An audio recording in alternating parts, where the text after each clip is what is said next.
Le prochain chapitre s'ouvrira au tribunal. Frédéric François, qui a fait un ménage phénoménal sans aucune raison apparente dans son entourage professionnel à la fin 2022, va devoir rendre des comptes à l'une des 15 personnes ainsi congédiées. Parmi ce petit groupe déconduit, on retrouve ainsi un certain David, qui avait fondé la page Facebook officielle du chanteur il y a bien longtemps. Avant de se retrouver, par le hasard de la vie et des chemins, community manager officiel, puis véritable homme à tout faire. Le problème, si est-il qu'il n'aurait jamais été rémunéré pour tout ce travail, comme le révèle le journal Le Parisien. Mon rôle n'était pas clair mais j'étais sur tous les fronts.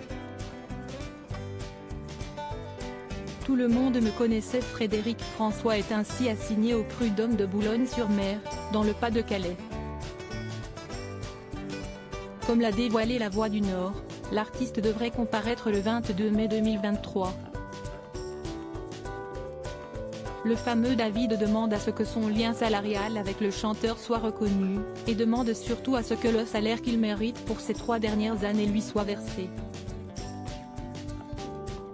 Il souhaite que ce lien soit requalifié en contrat de travail. Son avocate, me Tiphaine Ozière, a par ailleurs déposé une plainte au pénal pour travail dissimulé. Mon rôle n'était pas clair, explique David. Mais j'étais sur tous les fronts. Tout le monde me connaissait. L'époux de Monique avait sympathisé avec le plaignant après l'avoir invité à un concert pour le remercier d'avoir créé cette page Facebook en 2009, suivie par près de 400 000 personnes. En charge de ses réseaux sociaux, David s'est transformé en attaché de presse puis en manager. Il a même coordonné le dernier album de l'artiste intitulé En duo.